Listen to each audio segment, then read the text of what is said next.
ने प्रकाशित किया है। भगवान लक्ष्मण रामायण के एक आदर्श पात्र हैं। इनको शेषनाग का अवतार माना जाता है। रामायण के अनुसार राजा दशरथ के तीसरे पुत्र थे। उनकी माता सुमित्रा थी। वे भगवान राम के छोटे भाई थे। इनकी पत्नी उर्मिला थी, जो कि सीता की छोटी बहन थी। इन दोनों भाइयों राम लक्ष्मण में अपार प्रेम था। उन्होंने राम सीता के साथ 14 वर्षों का वनवास भोगा था। कौशल्या और कैकेयी इनकी सौतेली माता थीं। इन सभी चारों भाइयों की एक बड़ी बहन जो कौशल्यानंदिनी देवी शांता थी। उनके अन्य भाई भरत और शत्रुघ्न थे। भगवान लक्ष्मण हर कला में निपुण थे, चाहे वो मल्लयुद्ध हो या धनुर्विद्या। यद्यपि भारत में भगवान लक्ष्मण जी का अलग सा मंदिर विरल या बहुत कम है, क्योंकि मंदिरों में श्री राम तथा सीता जी के साथ सदैव लक्ष्मण जी की भी पूजा होती है। भगवान लक्ष्मण जी की विशेष पूजा में उन्हें नीलकमल पुष्प अर्पित करना चाहिए। अपने परिश्रम से कमाए हुए धन का छोटा सा भाग या चावल के कुछ दाने श्रद्धा और विश्वास से भगवान लक्ष्मण को अर्पित करने से अपने भक्त की सदैव रक्षा करते हैं। जन्म। लक्ष्मण के जन्म के समय सूर्य ने सुबह कर्क राशि में प्रवेश किया व चंद्रमा ने रात को अश्लेष नक्षत्र में। नामकरण। लक्ष्मण का नामकरण संत वशिष्ठ ने जन्म के 12वें दिन किया था। आदर्श भाई। भगवान लक्ष्मण एक आदर्श अनुज हैं। राम को पिता ने वनवास दिया, किंतु लक्ष्मण राम के साथ स्वेच्छा से वन गमन करते हैं, ज्येष्ठानुवृत्ति, स्नेह तथा धर्मभाव के कारण। श्री राम के साथ उनकी पत्नी सीता के होने से उन्हें आमोद प्रमोद के साधन प्राप्त है, किंतु लक्ष्मण जी ने समस्त आमोदों का त्याग कर केवल सेवा भाव को ही अपनाया। वास्तव में लक्ष्मण जी का वनवास श्री राम के वनवास से भी अधिक महान है।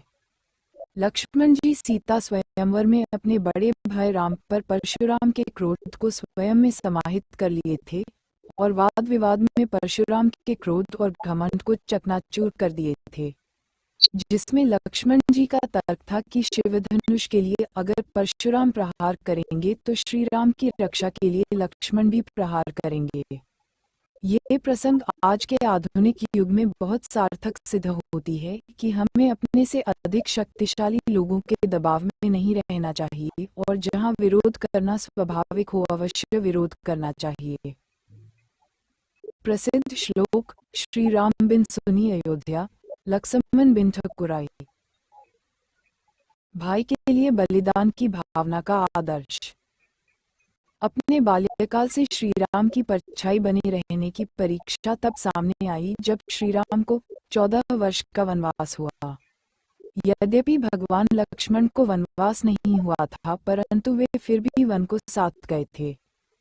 इसके अतिरिक्त दुर्वासा ऋषि के आगमन पर श्री राम के वचन बंधन के कारण लक्ष्मण जी को मृत्युदंड मिला। तब राजदरबार में हनुमान जी के परामर्श पर श्री राम ने मृत्युदंड के स्थान पर लक्ष्मण जी का त्याग किया, परंतु लक्ष्मण जी ने बड़े भाई के वचन का मान रखने के लिए सरयू नदी में जल समाधि ले ली थी।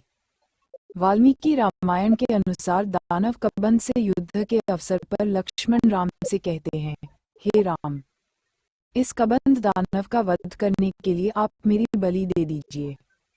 मेरी बलि के फलस्वरूप आप सीता तथा अयोध्या के राज्य को प्राप्त करने के पश्चात आप मुझे स्मरण करने की कृपा बनाए रखना। सदाचार का आदर्श। सीता की खोज करते समय जब मार्ग में सीता के आभूषण मिलते हैं तो राम लक्ष्मण से पूछते हैं, हे लक्ष्मण, क्या तुम इन आभूषणों को पहचानते हो? लक्ष्मण ने उत्तर में कहा, मैं न तो बाहों में बंधने वाले केयूर को पहचानता हूँ और न ही कानों के कुंडल को। मैं तो प्रतिदिन माता सीता के चरण स्पर्श करता था, अतः उनके पैरों के नूपुर को अवश्य ही पहचानता हूँ। सीता के पैरों के सिवा किसी अन्य अंग पर दृष्टि न डालने सदाचार का आदर्श है। वैराग्य और धर्म की मूर्ति। बड़े भाई के लिए 14 वर्षों तक पत्नी से अलग रहना वैराग्य का आदर्श उदाहरण है। यद्यपि भगवान लक्ष्मण को अत्यधिक भ्राता प्रेमी होने का आरोप लगाया जाता है, परंतु भगवान लक्ष्मण धर्मयोगी और निष्पक्ष थे, और इसका प्रमाण उनके जीवन काल के कई घटनाओं को तर्कपूर्ण विचार करने से ज्ञात होता है। जैसे माता सीता के अग्नि परीक्षा के समय श्री राम पर उनका क्रोध और विद्रोह करना उनके निष्पक्षता को प्रमाणित करता है। अपनी पत्नी उर्मिला को वन के कष्टों से दूर रख राजकुमारी की तरह अयोध्या में छोड़ना, 14 वर्ष के वनवास काल में ब्रह्मचर्य का पालन करना उनकी सच्चे प्रेम की निशानी है। अपनी माताओं के सेवा हेतु पत्नी उर्मिला को अयोध्या में छोड़ना मातृ प्रेम को दर्शाता है। मेघनाद जैसे योद्धा जिसने स्वयं लक्ष्मण सहित राम और हनुमान को भी युद्ध में पराजित किया था, उस योद्धा से 2 बार पराजित होने के बाद भी युद्ध करना और विजय प्राप्त करना भगवान लक्ष्मण की निडरता, सामर्थ्यता और श्रेष्ठ युद्ध कौशल को इंगित करता है। लक्ष्मण के वंशज।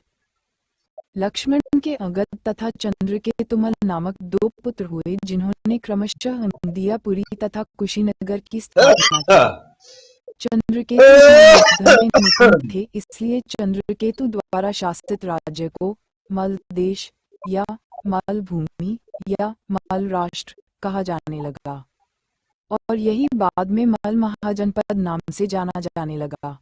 मल्लों की 2 शाखाएं थीं। एक की राजधानी कुशीनारा थी, जो वर्तमान कुशीनगर है, तथा दूसरे की राजधानी पावा थी, जो वर्तमान फाजिलनगर है।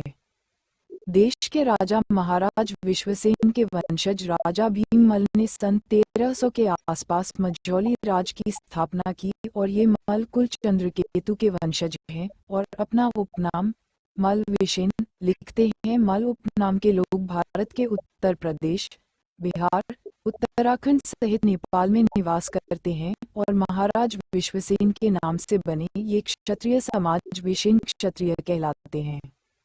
गुर्जर प्रतिहार वंश की उत्पत्ति पर चर्चा करने वाला 837 सी का जोधपुर शिलालेख है। ये भी वंश का नाम बताता है, जैसा कि प्रतिहार लक्ष्मण से पूर्वजों का दावा करते हैं, जिन्होंने अपने भाई रामचंद्र के लिए द्वारपाल के रूप में काम किया था। इसका 4था श्लोक कहता है, मनुस्मृति में प्रतिहार शब्द एक प्रकार से द्वारपाल या देश की रक्षक शब्द का पर्यायवाची है।